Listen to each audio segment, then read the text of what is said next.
തമ്പുരാനെ, വിശുദ്ധ കുരിശിൻ്റെ അടയാളത്താലെ ഞങ്ങളുടെ ശത്രുക്കളിൽ നിന്ന് ഞങ്ങളെ രക്ഷിക്കാം. ഞങ്ങളുടെ തമ്പുരാനെ, പിതാവിൻ്റെയും പുത്രൻ്റെയും പരിശുദ്ധാത്മാവിൻ്റെയും നാമത്തിൽ ആമീൻ. ആദ്യമുതൽ ഉണ്ടായിരുന്നതും ഞങ്ങൾ കേട്ടതും സ്വന്തം കണ്ണുകൊണ്ട് കണ്ടതും സൂക്ഷിച്ചു വീക്ഷിച്ചതും കൈകൊണ്ട് സ്പർശിച്ചതുമായ ജീവൻ്റെ വചനത്തെപ്പറ്റി ഞങ്ങൾ അറിയിക്കുന്നു. വിശുദ്ധ യോഹന്നാൻ എഴുതിയ 1-ാം ലേഖനം 1-ാം അധ്യായം 1-ാം തിരുവചനമാണ് നിങ്ങൾ വായിച്ചു കേട്ടത്. ജോഷുവയുടെ പുസ്തകം 7-ാം അധ്യായം. ആഖാന്റെ പാപം. തനിക്ക് ബലിയായി ദഹിപ്പിക്കേണ്ട ജെറുക്കയിൽ നിന്നും ഒന്നും എടുക്കരുതെന്ന് കർത്താവ് നൽകിയ കൽപ്പന ഇസ്രായേൽ ജനം ലംഘിച്ചു. യൂദാ ഗോത്രത്തിൽപ്പെട്ട സേരായുടെ മകൻ സബ്ദിയുടെ പൗത്രനും കാർമിയുടെ പുത്രനുമായ ആഖാൻ നിഷിദ്ധ വസ്തുക്കളിൽ ചിലതെടുത്തു. തന്മൂലം കർത്താവിൻ്റെ കോപം ഇസ്രായേൽ ജനത്തിന് എതിരെ ജ്വലിച്ചു. ബഥേലിന് കിഴക്ക് ബേതാവിന് സമീപത്തുള്ള ആയ് പട്ടണത്തിലേക്ക് ജെറിക്കോയിൽ നിന്ന് ജോഷുവ ആളുകളെ അയച്ചു പറഞ്ഞു, നിങ്ങൾ പോയി അവിടം രഹസ്യമായി നിരീക്ഷിക്കുവിൻ. അവർ അങ്ങനെ ചെയ്തു. അവർ തിരികെ വന്ന് ജോഷുവയോട് പറഞ്ഞു, എല്ലാവരും അങ്ങോട്ട് പോകേണ്ടതില്ല. 2000-3000 പേർ പോയി ആയിയെ ആക്രമിക്കട്ടെ. എല്ലാവരും പോയി ബുദ്ധിമുട്ടേണ്ടതില്ല, കാരണം അവർ കുറച്ചു പേർ മാത്രമേയുള്ളൂ. അങ്ങനെ അവരിൽ നിന്ന് ഏകദേശം 3000 പേർ പോയി. എന്നാൽ അവർ ആയ് പട്ടണക്കാരുടെ മുൻപിൽ തോറ്റ് ഓടി. ആയ് നിവാസികൾ 36ഓളം പേരെ വധിച്ചു. അവർ അവരെ നഗര കവാടം മുതൽ ഷബാറീം വരെ പിന്തുടരുകയും താഴോട്ട് ഇറങ്ങുമ്പോൾ വധിക്കുകയും ചെയ്തു. ജനം ഭയചകിതരായി. ജോഷുവ വസ്ത്രം കീറി അവനും ഇസ്രായേലിലെ ശ്രേഷ്ഠന്മാരും ശിരസിൽ പൊടി വാരിയിട്ടു. സായാഹ്നം വരെ കർത്താവിൻ്റെ വാഗ്ദാന പേടകത്തിന് മുൻപിൽ സാഷ്ടാംഗം വീണുകിടന്നു. ജോഷുവ പ്രാർത്ഥിച്ചു, ദൈവമായ കർത്താവേ, അമോര്യരുടെ കരങ്ങളിൽ ഏൽപ്പിച്ച് നശിപ്പിക്കുന്നതിന് അങ്ങ് ഈ ജനത്തെ എന്തിന് ജോർദാനിക്കരെ കൊണ്ടുവന്നു? അക്കരെ താമസിച്ചാൽ മതിയായിരുന്നു. കർത്താവേ, ഇസ്രായേൽക്കാർ ശത്രുക്കളോട് തോറ്റു പിൻവാങ്ങിയ ഈ അവസരത്തിൽ ഞാൻ എന്തു പറയേണ്ടു? കാനാന്യരും അവിടെയുള്ള മറ്റുള്ളവരും ഇത് കേൾക്കും. അവർ ഞങ്ങളെ വളയുകയും ഞങ്ങളുടെ നാമം ഭൂമുഖത്തു നിന്ന് തുടച്ചു മാറ്റുകയും ചെയ്യുമ്പോൾ അങ്ങയുടെ നാമത്തിൻ്റെ മഹത്വം കാക്കാൻ എന്തു ചെയ്യും? കർത്താവ് ജോഷുവയോട് അരുളിച്ചെയ്തു, എഴുന്നേൽക്കുക. നീ എന്തിന് ഇങ്ങനെ സാഷ്ടാംഗം വീണുകിടക്കുന്നു? ഇസ്രായേൽ പാപം ചെയ്തിരിക്കുന്നു. എൻ്റെ കൽപ്പന അവർ ലംഘിച്ചു. നിഷിദ്ധ വസ്തുക്കളിൽ ചിലത് അവർ കൈവശപ്പെടുത്തി. അവ തങ്ങളുടെ സാമാനങ്ങളോടുകൂടെ വച്ചിട്ട് വ്യാജം പറയുകയും ചെയ്തിരിക്കുന്നു. അതിനാൽ ഇസ്രായേൽ ജനത്തിന് ശത്രുക്കളെ ചെറുത്തു നിൽക്കുവാൻ സാധിക്കുകയില്ല. അവരുടെ മുൻപിൽ തോറ്റു പിന്മാറുന്നു. എന്തെന്നാൽ അവർ നശിപ്പിക്കപ്പെടാനുള്ള ഒരു വസ്തുവായി തീർന്നിരിക്കുന്നു. നിങ്ങൾ എടുത്ത നിഷിദ്ധ വസ്തുക്കൾ നശിപ്പിക്കുന്നില്ലെങ്കിൽ ഞാൻ ഇനി നിങ്ങളോടുകൂടെ ഉണ്ടായിരിക്കുകയില്ല. നീ എഴുന്നേറ്റ് ജനത്തെ ശുദ്ധീകരിക്കുക. നാളത്തേക്ക് തങ്ങളെ തന്നെ ശുദ്ധീകരിക്കാൻ അവരോട് പറയുക. ഇസ്രായേലിൻ്റെ ദൈവമായ കർത്താവ് അരുളിച്ചെയ്യുന്നു, ഇസ്രായേലേ, നിഷിദ്ധ വസ്തുക്കൾ നിങ്ങളുടെ ഇടയിൽ ഉണ്ട്. അത് എടുത്തു മാറ്റുന്നതുവരെ നിങ്ങളുടെ ശത്രുക്കളെ നേരിടാൻ നിങ്ങൾക്ക് സാധിക്കുകയില്ല. പ്രഭാതത്തിൽ ഗോത്രമായി നിങ്ങൾ വരണം. കർത്താവ് ചൂണ്ടിക്കാണിക്കുന്ന ഗോത്രം ഓരോ കുലമായും കുടുംബക്രമത്തിലും അടുത്തു വരണം. കർത്താവ് വീണ്ടും ചൂണ്ടിക്കാണിക്കുന്ന കുടുംബത്തിൽ നിന്ന് ഓരോരുത്തരായി മുന്നോട്ട് വരണം. നിഷിദ്ധ വസ്തുക്കളോടുകൂടി പിടിക്കപ്പെടുന്നവനെ അവൻ്റെ സകല വസ്തുക്കളോടും കൂടെ അഗ്നിക്കിരയാക്കണം. എന്തെന്നാൽ അവൻ കർത്താവിൻ്റെ ഉടമ്പടി ലംഘിച്ച് ഇസ്രായേലിൽ മേലച്ഛത പ്രവർത്തിച്ചിരിക്കുന്നു. ജോഷുവ അതിരാവിലെ എഴുന്നേറ്റ് ഇസ്രായേലിനെ ഗോത്രമുറയ്ക്ക് വരുത്തി. അതിൽ നിന്ന് യൂദാ ഗോത്രത്തെ മാറ്റി നിർത്തി. അവൻ യൂദയായുടെ കുലങ്ങളെ വരുത്തി. അതിൽ നിന്ന് സേരാകുലത്തെ മാറ്റി നിർത്തി. പിന്നീട് അവൻ സേരാകുലത്തിലെ ഓരോ കുടുംബത്തെയും വരുത്തി. അതിൽ നിന്ന് സബ്ദി കുടുംബത്തെ വേർതിരിച്ചു. വീണ്ടും സബ്ദി കുടുംബത്തിൽ നിന്ന് ഓരോരുത്തരെയും വരുത്തി. യൂദാ ഗോത്രത്തിലെ സേരായുടെ മകൻ സബ്ദിയുടെ പൗത്രനും കാർമിയുടെ പുത്രനുമായ ആഖാനെ മാറ്റി നിർത്തി. ജോഷ്വ ആഖാനോട് പറഞ്ഞു, എൻ്റെ മകനെ, ഇസ്രായേലിൻ്റെ ദൈവമായ കർത്താവിനെ മഹത്വപ്പെടുത്തി അവിടുത്തെ സ്തുതിക്കുക. നീ എന്ത് ചെയ്തെന്ന് എന്നോട് പറയുക. എന്നിൽ നിന്ന് ഒന്നും മറച്ചു വയ്ക്കരുത്. ആഖാൻ മറുപടി പറഞ്ഞു, ഇസ്രായേലിൻ്റെ ദൈവമായ കർത്താവിനെതിരെ ഞാൻ പാപം ചെയ്തിരിക്കുന്നു. ഞാൻ ചെയ്തതിതാണ്: കൊള്ളവസ്തുക്കളുടെ കൂടെ ഷീനാറിൽ നിന്നുള്ള അതിവിശിഷ്ടമായ ഒരു മേലങ്കിയും 200 ഷെക്കൽ വെള്ളിയും 50 ഷെക്കൽ തൂക്കമുള്ള ഒരു സ്വർണ്ണക്കട്ടിയും ഞാൻ കണ്ടു. മോഹം തോന്നി ഞാൻ അവയെടുത്തു. വെള്ളി ഏറ്റവും അടിയിലായി. അവയെല്ലാം എൻ്റെ കൂടാരത്തിനുള്ളിൽ കുഴിച്ചിടുകയും ചെയ്തു. ഉടനെ ജോഷ്വ ദൂതന്മാരെ അയച്ചു.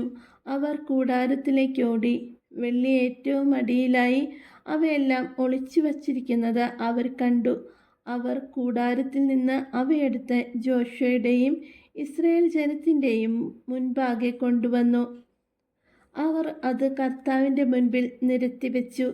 ജോഷ്വയും ഇസ്രായേൽ ജനവും സേരായുടെ മകനായ ആഖാനെയും അവൻ്റെ പുത്രീപുത്രന്മാരെയും വെള്ളി, മേലങ്കി, സ്വർണ്ണക്കട്ടി എന്നിവയെയും കാള, കഴുത, ആട്, കൂടാരം എന്നിങ്ങനെ അവനുള്ള സമസ്ത വസ്തുക്കളെയും ആഖോർ താഴ്വരയിലേക്ക് കൊണ്ടുപോയി.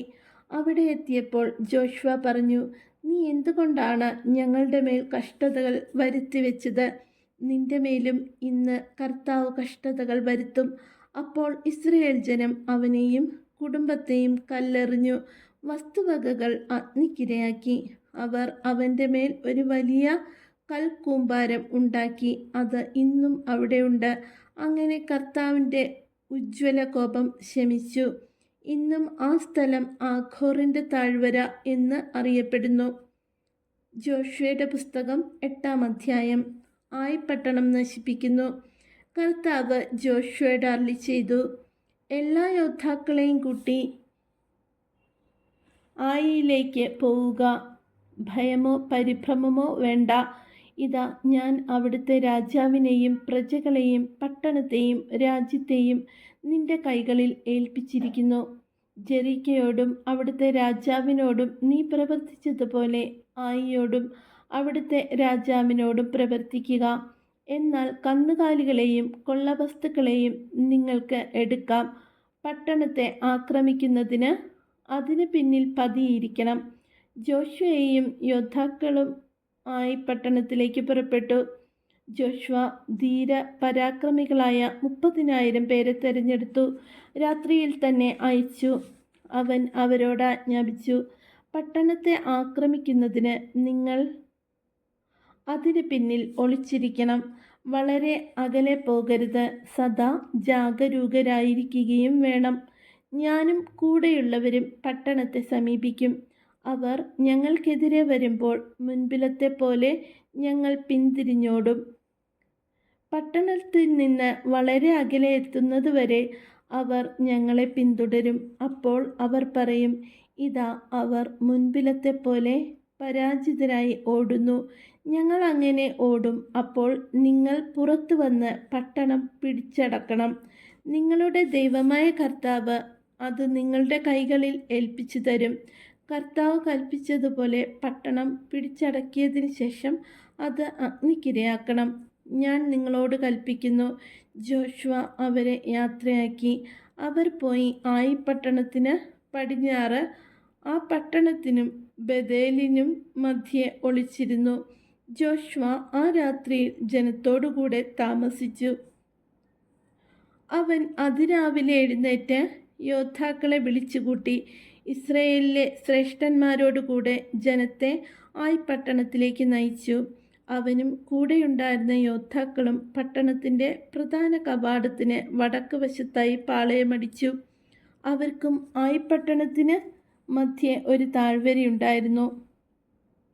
പട്ടണത്തിന് പടിഞ്ഞാറ് വശത്ത് ബഥേലിനും പട്ടണത്തിന് മധ്യേ ഏകദേശം 5000 യോദ്ധാക്കളെ അവൻ ഒളിപ്പിച്ചു. പ്രധാന പാളയം പട്ടണത്തിന് വടക്ക് ഭാഗത്തും ബാക്കിയുള്ളവ പടിഞ്ഞാറ് ഭാഗത്തും ആയിരുന്നു. ജോഷ്വ ആ രാത്രി താഴ്വരയിൽ തന്നെ കഴിച്ചുകൂട്ടി. ആയി രാജാവ് ഇത് കണ്ടപ്പോൾ അരാബയിലേക്കുള്ള ഇറക്കത്തിൽ വച്ച് ഇസ്രായേൽക്കാരെ നേരിടാൻ സൈന്യസമേതം പുറപ്പെട്ടു. എന്നാൽ പട്ടണത്തിൻ്റെ പുറകിൽ ശത്രു സൈന്യം പതിയിരുന്നത് അവർ അറിഞ്ഞില്ല. ജോഷ്വയും ജനവും പരാജിതരായി എന്ന് നടിച്ച് മരുഭൂമിയുടെ നേരെ ഓടി. അവരെ പിന്തുടരുന്നതിന് രാജാവ് പട്ടണത്തിലുണ്ടായിരുന്നവരെയെല്ലാം വിളിച്ചുകൂട്ടി. അവർ ജോഷ്വയെ പിന്തുടർന്നു. പട്ടണത്തിൽ നിന്ന് വളരെ വിദൂരത്തായി. ഇസ്രായേലിനെ പിന്തുടരാത്തവരായി ആരും ബഥേലിലോ ആയിപ്പട്ടണത്തിലോ ഉണ്ടായിരുന്നില്ല. അവർ പട്ടണം അടയ്ക്കാതെയാണ് പോയത്. കർത്താവ് ജോഷ്വയോട് അരുളിച്ചെയ്തു, നിന്റെ കയ്യിലിരിക്കുന്ന കുന്തം ആയിപ്പട്ടണത്തിന് നേരെ ചൂണ്ടുക. ഞാൻ പട്ടണം നിന്റെ കരങ്ങളിൽ ഏൽപ്പിക്കും. ജോഷ്വ അങ്ങനെ ചെയ്തു. അവൻ കൈ ഉയർത്തിയ ഉടനെ ഒളിച്ചിരുന്നവർ എഴുന്നേറ്റ് പട്ടണത്തിലേക്ക് പാഞ്ഞു ചെന്ന് അത് കൈവശപ്പെടുത്തി. തിടുക്കത്തിൽ പട്ടണത്തിന് തീ വച്ചു. ആയി നിവാസികൾ തിരിഞ്ഞു നോക്കിയപ്പോൾ പട്ടണത്തിൽ നിന്ന് പുക ആകാശത്തേക്ക് ഉയരുന്നത് കണ്ടു. അവർക്ക് അങ്ങോട്ടോ ഇങ്ങോട്ടോ ഓടുന്നതിന് സാധിച്ചില്ല. കാരണം മരുഭൂമിയിലേക്ക് ഓടിയവർ ഓടിച്ചവരുടെ നേരെ തിരിഞ്ഞു. പതിയിരിക്കുന്നവർ പട്ടണം പിടിച്ചടക്കിയെന്നും അതിൽ നിന്ന് പുക പൊങ്ങുന്നെന്നും കണ്ടപ്പോൾ ജോഷ്വയും ഇസ്രായേൽ ജനവും തിരിഞ്ഞ് ആയി നിവാസികളെ വധിച്ചു. പട്ടണത്തിൽ കടന്ന ഇസ്രായേല്യരും ശത്രുക്കൾക്കെതിരെ പുറത്തു വന്നു. ആയി നിവാസികൾ ഇസ്രായേൽക്കാരുടെ മധ്യത്തിൽ കുടുങ്ങി. അവരെ ഇസ്രായേല്യർ സംഹരിച്ചു. ആരും രക്ഷപ്പെട്ടില്ല. എന്നാൽ രാജാവിനെ ജീവനോടെ പിടിച്ച് അവർ ജോഷ്വയുടെ അടുക്കൽ കൊണ്ടുവന്നു. ഇസ്രായേൽ തങ്ങളെ പിന്തുടർന്ന ആയിപ്പട്ടണക്കാരെയെല്ലാം വിജനദേശത്ത് വെച്ച് സംഹരിച്ചു. അവസാനത്തെ ആൾ വരെ വാളിനിരയായി. പിന്നീട് ഇസ്രായേല്യർ ആയിപ്പട്ടണത്തിലേക്ക് മടങ്ങിച്ചെന്ന് അവശേഷിച്ചവരെയും വാളിനിരയാക്കി. ആയിപ്പട്ടണത്തിലുണ്ടായിരുന്ന 12000 സ്ത്രീ പുരുഷന്മാർ അന്ന് മൃതിയടഞ്ഞു. ആയി നിവാസികൾ പൂർണ്ണമായി നിഗ്രഹിക്കപ്പെടുന്നതുവരെ കുന്തം നീട്ടിപ്പിടിച്ചിരുന്ന തൻ്റെ കരങ്ങൾ ജോഷ്വ പിൻവലിച്ചില്ല. കർത്താവ് ജോഷ്വയോട് കൽപ്പിച്ചതനുസരിച്ച് ഇസ്രായേൽക്കാർ പട്ടണത്തിൽ നിന്ന് കന്നുകാലികളെയും കൊള്ളവസ്തുക്കളെയും എടുത്തു. അങ്ങനെ ജോഷ്വ ആയിപ്പട്ടണത്തിനു തീ വെച്ച് അതിന് ഒരു നാശകൂമ്പാരമാക്കി. ഇന്നും അത് അങ്ങനെ തന്നെ കിടക്കുന്നു. പിന്നീട് അവൻ ആയി രാജാവിനെ ഒരു മരത്തിൽ തൂക്കിക്കൊന്നു. സായാഹ്നം വരെ ജഡം അതിന്മേൽ തൂങ്ങിക്കിടന്നു. സൂര്യാസ്തമയമായപ്പോൾ ശരീരം മരത്തിൽ നിന്നിറക്കി നഗര കവാടത്തിൽ വയ്ക്കുവാൻ ജോഷ്വ കൽപ്പിച്ചു. അവർ അങ്ങനെ ചെയ്തു. അതിനു മുകളിൽ ഒരു കൽക്കൂമ്പാരം ഉയർത്തി. അത് ഇന്നും അവിടെയുണ്ട്. ജോഷ്വ ഇസ്രായേലിൻ്റെ ദൈവമായ കർത്താവിന് എബാൽ മലയിൽ ഒരു ബലിപീഠം നിർമ്മിച്ചു. കർത്താവിൻ്റെ ദാസനായ മോശ ഇസ്രായേൽ ജനത്തോട് കൽപ്പിച്ചതുപോലെയും മോശയുടെ നിയമഗ്രന്ഥത്തിൽ എഴുതിയിരുന്നതുപോലെയും ചെത്തുമിനുക്കാത്ത കല്ലുകൾ കൊണ്ടുള്ളതും ഇരുമ്പായുധം സ്പർശിക്കാത്തതുമായിരുന്നു അത്. അതിൽ അവർ കർത്താവിന് ദഹനബലികളും സമാധാന ബലികളും സമർപ്പിച്ചു. മോശ എഴുതിയ നിയമത്തിൻ്റെ ഒരു പകർപ്പ് ഇസ്രായേൽ ജനത്തിൻ്റെ സാന്നിധ്യത്തിൽ ജോഷ്വ അവിടെ കല്ലിൽ കൊത്തിവെച്ചു. അവിടെ ഇസ്രായേൽ ജനം തങ്ങളുടെ ശ്രേഷ്ഠന്മാർ, സ്ഥാനികൾ, ന്യായാധിപന്മാർ എന്നിവരോടും തങ്ങളുടെ ഇടയിലുള്ള വിദേശികളോടും സ്വദേശികളോടും കൂടെ കർത്താവിൻ്റെ വാഗ്ദാന പേടകം വഹിച്ചിരുന്ന ലേവ്യ പുരോഹിതന്മാർക്കെതിരെ ഇരുവശങ്ങളിലുമായി നിന്നു. അവരിൽ പകുതി ഗെരിസിം മലയുടെ മുൻപിലും പകുതി ഏബാൽ മലയുടെ മുൻപിലും നിലകൊണ്ടു. കർത്താവിൻ്റെ ദാസനായ മോശ കൽപ്പിച്ചിരുന്നതുപോലെ അനുഗ്രഹം സ്വീകരിക്കാനായിരുന്നു ഇത്. അതിനുശേഷം അവൻ നിയമഗ്രന്ഥത്തിലെ വാക്കുകളെല്ലാം അനുഗ്രഹവചസ്സുകളും ശാപവാക്കുകളും വായിച്ചു. മോശ കൽപ്പിച്ച ഒരു വാക്കുപോലും സ്ത്രീകളും കുട്ടികളും തങ്ങളുടെ ഇടയിൽ പാർത്തിരുന്ന പരദേശികളും അടങ്ങിയ ഇസ്രായേൽ സമൂഹത്തിൽ ജോഷുവ വായിക്കാതിരുന്നില്ല. ജോഷുവയുടെ പുസ്തകം 9-ാം അധ്യായം. ഗിബെയോൻകാരുടെ വഞ്ചന. ജോർദാന്റെ മറുകരയിൽ മലകളിലും താഴ്വരകളിലും ലെബനോൻ വരെ നീണ്ടു കിടക്കുന്ന വലിയ കടലിൻ്റെ തീരത്തും വസിച്ചിരുന്ന ഹിത്യരും അമോര്യരും കാനാന്യരും പെരീസ്യരും ഹിവ്യരും ജബൂസ്യരുമായ രാജാക്കന്മാരെല്ലാവരും ഇത് കേട്ടപ്പോൾ ജോഷുവയ്ക്കും ഇസ്രായേലിനുമെതിരെ യുദ്ധം ചെയ്യാൻ ഒരുമിച്ചുകൂടി. എന്നാൽ ജെറീക്കയോടും ആയിപ്പട്ടണത്തോടും ജോഷുവ ചെയ്തതറിഞ്ഞപ്പോൾ ഗിബെയോൻ നിവാസികൾ തന്ത്രപൂർവം പ്രവർത്തിച്ചു. പഴകിയ ചാക്കുകളിൽ ഭക്ഷണസാധനങ്ങളും കീറിത്തുന്നിയ തോൽക്കുടങ്ങളിൽ വീഞ്ഞുമെടുത്ത് അവർ കഴുതപ്പുറത്ത് കയറ്റി നന്നാക്കിയെടുത്ത പഴയ ചെരുപ്പുകളും കീറിപ്പറിഞ്ഞ വസ്ത്രങ്ങളും ധരിച്ച് അവർ പുറപ്പെട്ടു. അവരുടെ ഭക്ഷണപദാർത്ഥങ്ങൾ ഉണങ്ങിയതും പൂത്തതുമായിരുന്നു. അവർ ഗിൽഗാലിൽ ജോഷുവയുടെ പാളയത്തിൽ ചെന്ന് അവനോടും ഇസ്രായേൽക്കാരോടും പറഞ്ഞു, ഞങ്ങൾ വിദൂരദേശത്ത് നിന്ന് വരികയാണ്, ഞങ്ങളുമായി ഒരു ഉടമ്പടി ചെയ്യണം. അപ്പോൾ ഇസ്രായേൽ ജനം ഹിവ്യരോട് പറഞ്ഞു, നിങ്ങൾ ഞങ്ങളുടെ സമീപത്തുള്ളവരാണെങ്കിലോ നിങ്ങളുമായി ഞങ്ങൾക്ക് ഉടമ്പടി ചെയ്യാൻ ആവില്ല. ഞങ്ങൾ അങ്ങയുടെ ദാസന്മാരാണ് എന്ന് അവർ ജോഷുവയോട് പറഞ്ഞു. അപ്പോൾ അവൻ അവരോട് ചോദിച്ചു, നിങ്ങൾ ആരാണ്? എവിടെ നിന്ന് വരുന്നു? അവർ പറഞ്ഞു, നിങ്ങളുടെ ദൈവമായ കർത്താവിൻ്റെ നാമം കേട്ട് വിദൂരദേശത്ത് നിന്ന് ഈ ദാസന്മാർ വന്നിരിക്കുന്നു. എന്തെന്നാൽ അവിടുത്തെക്കുറിച്ചും അവിടുത്തെ ഈജിപ്തിൽ പ്രവർത്തിച്ചതിനെക്കുറിച്ചും ഞങ്ങൾ അറിഞ്ഞു. ജോർദാൻ്റെ മറുകരയിലുള്ള അമോര്യ രാജാക്കന്മാരായ ഹെഷ്ബോനിലെ സീഹോനോടും അഷ്താറോത്തിൽ താമസിക്കുന്ന ബാഷാൻ രാജാവായ ഓഗിനോടും പ്രവർത്തിച്ചതും ഞങ്ങൾ കേട്ടിട്ടുണ്ട്. ഞങ്ങളുടെ ശ്രേഷ്ഠന്മാരും നാട്ടുകാരും ഞങ്ങളോട് പറഞ്ഞു, യാത്രയ്ക്ക് വേണ്ട ഭക്ഷണ സാധനങ്ങൾ എടുത്തു ചെന്ന് അവരെ കണ്ട്, ഞങ്ങൾ നിങ്ങളുടെ ദാസന്മാരാണ്, അതുകൊണ്ട് ഞങ്ങളുമായി ഒരു ഉടമ്പടി ഉണ്ടാക്കുക എന്ന് പറയണം. ഇതാ ഞങ്ങളുടെ ഭക്ഷണ പദാർത്ഥങ്ങൾ ഉണങ്ങിപ്പൂത്തിരിക്കുന്നു. യാത്രാമധ്യേ ഭക്ഷിക്കുന്നതിനായി ഞങ്ങളുടെ വീടുകളിൽ നിന്നെടുത്ത ഇവയ്ക്ക് പുറപ്പെടുമ്പോൾ ചൂടുണ്ടായിരുന്നു. ഞങ്ങൾ വീഞ്ഞു നിറയ്ക്കുമ്പോൾ ഈ തോൽക്കുടങ്ങൾ പുതിയവയായിരുന്നു. ഇപ്പോൾ ഇതാവ കീറി ഇരിക്കുന്നു. സുദീർഘമായ യാത്രയിൽ ഞങ്ങളുടെ വസ്ത്രങ്ങളും ചെരുപ്പുകളും കീറി നശിച്ചിരിക്കുന്നു. കർത്താവിൻ്റെ നിർദ്ദേശമാരായാതെ ജനം ആ ഭക്ഷണ പദാർത്ഥങ്ങളിൽ പങ്കുചേർന്നു. ജോഷുവ അവരുടെ ജീവൻ രക്ഷിക്കാമെന്ന് സമാധാന ഉടമ്പടി ചെയ്തു. ജനപ്രമാണികളും അങ്ങനെ ശപഥം ചെയ്തു. ഉടമ്പടി ചെയ്ത് 3 ദിവസം കഴിഞ്ഞപ്പോൾ അവർ തങ്ങളുടെ അയൽവാസികളും തങ്ങളുടെ മധ്യേ തന്നെ വസിക്കുന്നവരും ആണെന്ന് ഇസ്രായേൽക്കാർ മനസ്സിലാക്കി. ഇസ്രായേൽ ജനം യാത്ര പുറപ്പെട്ട് 3-ാം ദിവസം അവരുടെ പട്ടണങ്ങളായ ഗിബയോൻ, കെഫീറ, ബേറോത്ത്, കിര്യാത്ത് യാറീം എന്നിവിടങ്ങളിൽ എത്തിച്ചേർന്നു. ഇസ്രായേലിൻ്റെ ദൈവമായ കർത്താവിൻ്റെ നാമത്തിൽ ജനപ്രമാണികൾ ശപഥം ചെയ്തിരുന്നതിനാൽ ജനം അവരെ വധിച്ചില്ല. സമൂഹം മുഴുവൻ ജനപ്രമാണികൾക്കെതിരെ പിറുപിറുത്തു. പ്രമാണികൾ അവരോട് പറഞ്ഞു, ഇസ്രായേലിൻ്റെ ദൈവമായ കർത്താവിൻ്റെ നാമത്തിൽ ശപഥം ചെയ്തതിനാൽ ഇപ്പോൾ നമ്മൾ അവരെ ഉപദ്രവിച്ചുകൂടാ. നമുക്ക് ഇങ്ങനെ ചെയ്യാം, അവർ ജീവിച്ചു കൊള്ളട്ടെ, അല്ലാത്ത പക്ഷം ദൈവകോപം നമ്മുടെ മേൽ പതിക്കും. നാം അവരോട് ശപഥം ചെയ്തതാണല്ലോ.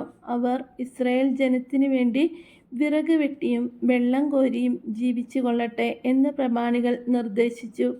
സമൂഹം അത് അംഗീകരിച്ചു. ജോഷുവ അവരെ വിളിച്ചു ചോദിച്ചു, അടുത്തു തന്നെ വസിക്കെ വളരെ ദൂരത്തു നിന്ന് പറഞ്ഞ് നിങ്ങൾ ഞങ്ങളെ വഞ്ചിച്ചതെന്തിന്? അതിനാൽ നിങ്ങൾ ശപിക്കപ്പെട്ടവരാകട്ടെ. നിങ്ങൾ എന്നും എൻ്റെ ദൈവത്തിൻ്റെ ഭവനത്തിൽ വെള്ളം കോരുകയും വിറക് വെട്ടുകയും ചെയ്യുന്ന അടിമകളായിരിക്കും. അവർ ജോഷുവയോട് പറഞ്ഞു, നിങ്ങളുടെ ദൈവമായ കർത്താവ് തൻ്റെ ദാസനായ മോശെയോട് ഈ ദേശം മുഴുവൻ നിങ്ങൾക്ക് തരണമെന്നും തദ്ദേശവാസികളെയെല്ലാം നിഗ്രഹിക്കണമെന്നും കൽപ്പിച്ചിട്ടുണ്ടെന്ന് നിന്റെ ദാസന്മാരായ ഞങ്ങൾക്ക് അറിവ് കിട്ടി. അതുകൊണ്ട് നിങ്ങളുടെ മുന്നേറ്റത്തിൽ ഭയന്ന് ജീവൻ രക്ഷിക്കാൻ ഇങ്ങനെ ചെയ്തു പോയി. ഇതാ ഇപ്പോൾ ഞങ്ങൾ നിങ്ങളുടെ കരങ്ങളിലാണ്. ന്യായവും യുക്തവും എന്ന് തോന്നുന്നത് ഞങ്ങളോട് ചെയ്യുക. അപ്രകാരം തന്നെ അവൻ അവരോട് പ്രവർത്തിച്ചു. അവരെ ഇസ്രായേൽ ജനങ്ങളുടെ കരങ്ങളിൽ നിന്ന് മോചിപ്പിച്ചു. അവരെ വധിച്ചില്ല. അന്ന് ജോഷുവ അവരെ ഇസ്രായേൽക്കാർക്കും കർത്താവിൻ്റെ ബലിപീഠത്തിനും വേണ്ടി വിറക് വെട്ടുവാനും വെള്ളം കോരാനും നിയമിച്ചു. തന്നെ ആരാധിക്കാനായി കർത്താവ് തിരഞ്ഞെടുത്ത സ്ഥലത്ത് അവർ ഇന്നും അതേ ജോലി ചെയ്യുന്നു. ജോഷുവയുടെ പുസ്തകം 10-ാം അധ്യായം. അമോര്യരെ കീഴടക്കുന്നു. ജോഷുവ ജെറീക്കയോടും അവിടുത്തെ രാജാവിനോടും പ്രവർത്തിച്ചതുപോലെ ആയി പട്ടണം പിടിച്ചടക്കി പരിപൂർണമായി നശിപ്പിക്കുകയും അതിൻ്റെ രാജാവിനെ വധിക്കുകയും ചെയ്തുവെന്ന് ഗിബെയോനിലെ ജനങ്ങൾ ഇസ്രായേൽക്കാരുമായി ഒരു സമാധാന സന്ധി ഉണ്ടാക്കി.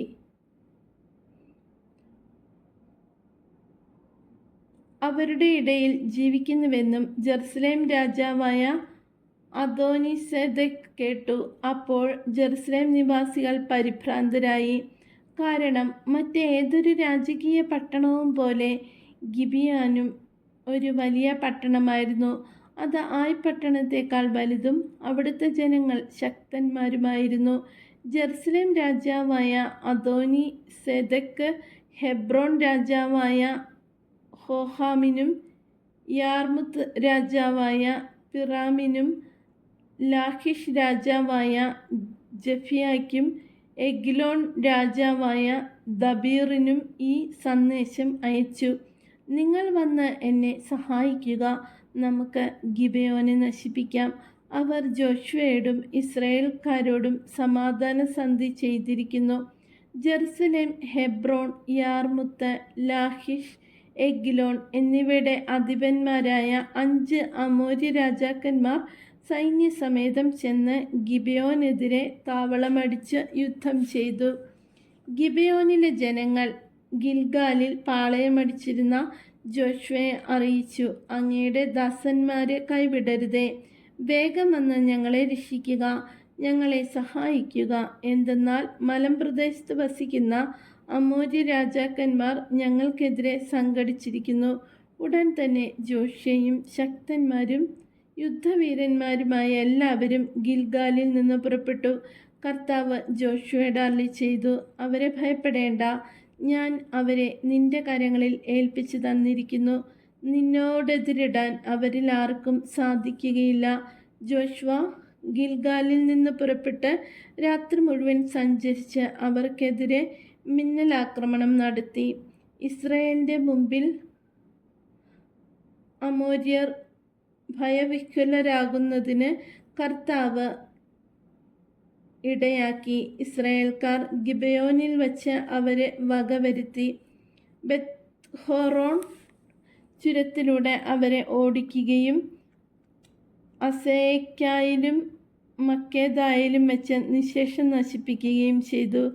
അവർ ഇസ്രായേൽക്കാരിൽ നിന്ന് പിന്തിരിഞ്ഞോടി ബെത്ത്ഹോറോൺ ചുരം ഇറങ്ങുമ്പോൾ അവിടം മുതൽ അസേക്ക വരെ അവരുടെ മേൽ കർത്താവ് കന്മഴ വർഷിച്ചു. അവർ മരിച്ചു വീണു. ഇസ്രായേൽക്കാർ വാളുകൊണ്ട് നിഗ്രഹിച്ചവരെക്കാൾ കൂടുതൽ പേർ കന്മഴ കൊണ്ട് മരണമടഞ്ഞു. കർത്താവ് ഇസ്രായേൽക്കാർക്ക് അമോര്യരെ ഏൽപ്പിച്ചു കൊടുത്ത ദിവസം ജോഷുവ അവിടുത്തോട് പ്രാർത്ഥിച്ചു. അനന്തരം അവർ കേൾക്കെ പറഞ്ഞു, സൂര്യ, നീ ഗിബെയോനിൽ നിശ്ചലമായി നിൽക്കുക. ചന്ദ്ര, നീ അയ്യലോൺ താഴ്വരയിലും നിൽക്കുക. അവർ ശത്രുക്കളോട് പ്രതികാരം ചെയ്യുന്നത് വരെ സൂര്യൻ നിശ്ചലമായി നിന്നു. ചന്ദ്രൻ അനങ്ങിയതുമില്ല. യാഷാറിൻ്റെ പുസ്തകത്തിൽ ഇത് രേഖപ്പെടുത്തിയിട്ടുണ്ടല്ലോ. അങ്ങനെ ആകാശമധ്യേ ഒരു ദിവസം മുഴുവനും സൂര്യൻ അസ്തമിക്കാതെ നിന്നു. കർത്താവ് ഒരു മനുഷ്യൻ്റെ വാക്കുകേട്ട് ഇസ്രായേലിന് വേണ്ടി യുദ്ധം ചെയ്ത ആ ദിവസം പോലെ ഒരു ദിവസം അതിനു മുൻപും പിൻപും ഉണ്ടായിട്ടില്ല. അനന്തരം ഗിൽഗാലിലുള്ള പാളയത്തിലേക്ക് ജോഷ്വയും അവനോടൊപ്പം ഇസ്രായേലും തിരികെ പോന്നു. ആ 5 രാജാക്കന്മാരും മക്കദയിലുള്ള ഒരു ഗുഹയിൽ ഓടിയൊളിച്ചു. അവർ ഗുഹയിൽ ഒളിച്ച കാര്യം ജോഷ്വ അറിഞ്ഞു. അവൻ പറഞ്ഞു, ഗുഹയുടെ പ്രവേശന ദ്വാരത്തിൽ വലിയ കല്ലുകൾ ഉരുട്ടിവെച്ച് കാവലേർപ്പെടുത്തുക. നിങ്ങൾ അവിടെ നിൽക്കരുത്. ശത്രുക്കളെ പിന്തുടർന്ന് ആക്രമിക്കുക. പട്ടണങ്ങളിൽ പ്രവേശിക്കാൻ അവരെ അനുവദിക്കരുത്. നിങ്ങളുടെ ദൈവമായ കർത്താവ് അവരെ നിങ്ങളുടെ കൈകളിൽ ഏൽപ്പിച്ചിരിക്കുന്നു. ശത്രുക്കളെ ഉന്മൂലനം ചെയ്യുന്നതുവരെ ജോഷ്വയും ഇസ്രായേൽ ജനവും സംഹാരം തുടർന്നു. ഏതാനും പേർ രക്ഷപ്പെട്ടു കോട്ടയിൽ അഭയം പ്രാപിച്ചു. അനന്തരം ഇസ്രായേൽക്കാർ സുരക്ഷിതരായി മക്കേദയിലെ പാളയത്തിൽ ജോഷ്വയുടെ സമീപത്തെത്തി. അവർക്കെതിരെ ആരും നാവനക്കിയില്ല. അപ്പോൾ ജോഷ്വ കൽപ്പിച്ചു, ഗുഹയുടെ വാതിൽ തുറന്ന് ആ 5 രാജാക്കന്മാരെയും എൻ്റെ അടുക്കൽ കൊണ്ടുവരുവിൻ. അവൻ പറഞ്ഞതനുസരിച്ച് ഗുഹയിൽ നിന്ന് ജെറുസലേം, ഹെബ്രോൺ, യാർമുത്ത്, ലാഹിഷ്, എഗ്ലോൺ എന്നിവിടങ്ങളിലെ രാജാക്കന്മാരെ അവർ കൊണ്ടുവന്നു. ജോഷ്വ ഇസ്രായേൽ ജനത്തെ വിളിച്ചുകൂട്ടി തന്നോടൊപ്പം പോന്ന യോദ്ധാക്കളുടെ തലവന്മാരോട് പറഞ്ഞു, അടുത്തു വന്ന് ഈ രാജാക്കന്മാരുടെ കഴുത്തിൽ ചവിട്ടുവിൻ. അവർ അങ്ങനെ ചെയ്തു. ജോഷ്വ അവരോട് പറഞ്ഞു, നിങ്ങൾ ഭയപ്പെടുകയോ ചഞ്ചലചിത്തരാവുകയോ വേണ്ട. ഉറപ്പും ധൈര്യവും ഉള്ളവരായിരിക്കുവിൻ. നിങ്ങൾ നേരിടുന്ന എല്ലാ ശത്രുക്കളോടും ഇപ്രകാരം തന്നെ കർത്താവ് പ്രവർത്തിക്കും. അനന്തരം ജോഷ്വ അവരെ അടിച്ചുകൊണ്ട് 5 മരങ്ങളിൽ കെട്ടിത്തൂക്കി. സായാഹ്നം വരെ ജഡം മരത്തിൽ തൂങ്ങിക്കിടന്നു. എന്നാൽ സൂര്യാസ്തമമായ സമയത്ത് ജോഷ്വയുടെ കൽപ്പന പ്രകാരം വൃക്ഷങ്ങളിൽ നിന്ന് അവയിറക്കി അവർ ഒളിച്ചിരുന്ന ഗുഹയിൽ കൊണ്ടുപോയി ഇട്ടു. അതിൻ്റെ വാതിൽക്കൽ വലിയ കല്ലുകൾ ഉരുട്ടിവെച്ചു. അത് ഇന്നും അവിടെയുണ്ട്. അന്ന് തന്നെ ജോഷ്വ മക്കേദ പിടിച്ചടക്കി. അതിനെയും അതിൻ്റെ രാജാവിനെയും വാളിനിരയാക്കി. അവിടെയുള്ള എല്ലാവരെയും നിർമൂലമാക്കി. ആരും അവശേഷിച്ചില്ല. ജെറിക്കോ രാജാവിനോട് ചെയ്തതുപോലെ മക്കേദാമ രാജാവിനോടും അവർ പ്രവർത്തിച്ചു. അനന്തരം ജോഷ്വയും ഇസ്രായേൽ ജനവും മക്കേദയിൽ നിന്ന് ലിബ്നായിലെത്തി അതിനെ ആക്രമിച്ചു. ആ പട്ടണത്തെയും അതിൻ്റെ രാജാവിനെയും ഇസ്രായേൽക്കാരുടെ കൈകളിൽ കർത്താവ് ഏൽപ്പിച്ചു. ആരും അവശേഷിക്കാത്ത വിധം അവർ എല്ലാവരെയും വാളിനിരയാക്കി. ജെറിക്കോ രാജാവിനോട് ചെയ്തതുപോലെ ലിബ്ന രാജാവിനോടും അവൻ പ്രവർത്തിച്ചു. ജോഷ്വയും ഇസ്രായേൽ ജനവും ലിബ്നോയിൽ നിന്ന് ലാഹിഷിലെത്തി അതിനെ ആക്രമിച്ചു. ലാഹിഷിനെയും കർത്താവ് ഇസ്രായേൽക്കാരുടെ കൈകളിൽ ഏൽപ്പിച്ചു കൊടുത്തു. 2-ാം ദിവസം അവൻ ഇത് പിടിച്ചടക്കുകയും ലിബ്നായോട് ചെയ്തതുപോലെ അവിടെയുള്ള എല്ലാവരെയും വാളിനിരയാക്കുകയും ചെയ്തു. ഗേസറിലെ രാജാവായ ഹോരാം ലാഖിഷിൻ്റെ സഹായത്തിനെത്തി. എന്നാൽ ആരും അവശേഷിക്കാത്ത വിധം ജോഷ്വ അവനെയും അവൻ്റെ ജനത്തെയും സംഹരിച്ചു. ജോഷ്വയും ഇസ്രായേൽ ജനവും ലാഖിഷിൽ നിന്ന് എഗ്ലോണിലെത്തി അതിനെ ആക്രമിച്ച് കീഴടക്കി. അന്ന് തന്നെ അത് പിടിച്ചടക്കുകയും വാളിനിരയാക്കുകയും ചെയ്തു. ലാഖിഷിനോട് ചെയ്തതുപോലെ അവൻ അന്ന് തന്നെ അവരെയും നശിപ്പിച്ചു. അതിനുശേഷം ജോഷ്വയും ഇസ്രായേൽ ജനവും എഗ്ലോണിൽ നിന്ന് ഹെബ്രോണിലെത്തി അതിനെ ആക്രമിച്ചു അത് പിടിച്ചടക്കി. അതിൻ്റെ രാജാവിനെയും അതിലെ പട്ടണങ്ങളെയും സർവ്വജനങ്ങളെയും വാളിനിരയാക്കി. എഗ്ലോണിൽ പ്രവർത്തിച്ചതുപോലെ ഒന്നൊഴിയാതെ എല്ലാവരെയും നിശേഷം നശിപ്പിച്ചു. ജോഷ്വയും ഇസ്രായേൽ ജനവും ദബീറിൻ്റെ നേരെ തിരിഞ്ഞ് അതിനെ ആക്രമിച്ചു. അതിൻ്റെ രാജാവിനെയും സകല പട്ടണങ്ങളെയും പിടിച്ചടക്കി വാളിനിരയാക്കി. അവിടെ ഒന്നും അവശേഷിച്ചില്ല. ഹെബ്രോണിനോടും ലിബ്നായോടും അതിലെ രാജാവിനോടും പ്രവർത്തിച്ചതുപോലെ ദബീറിനോടും അതിലെ രാജാവിനോടും അവൻ പ്രവർത്തിച്ചു. അങ്ങനെ ജോഷ്വ രാജ്യം മുഴുവനും മലമ്പ്രദേശങ്ങളും നെഗേബും താഴ്വരകളും കുന്നിൻ ചെരിവുകളും അവയിലെ രാജാക്കന്മാരോടൊപ്പം കീഴടക്കി.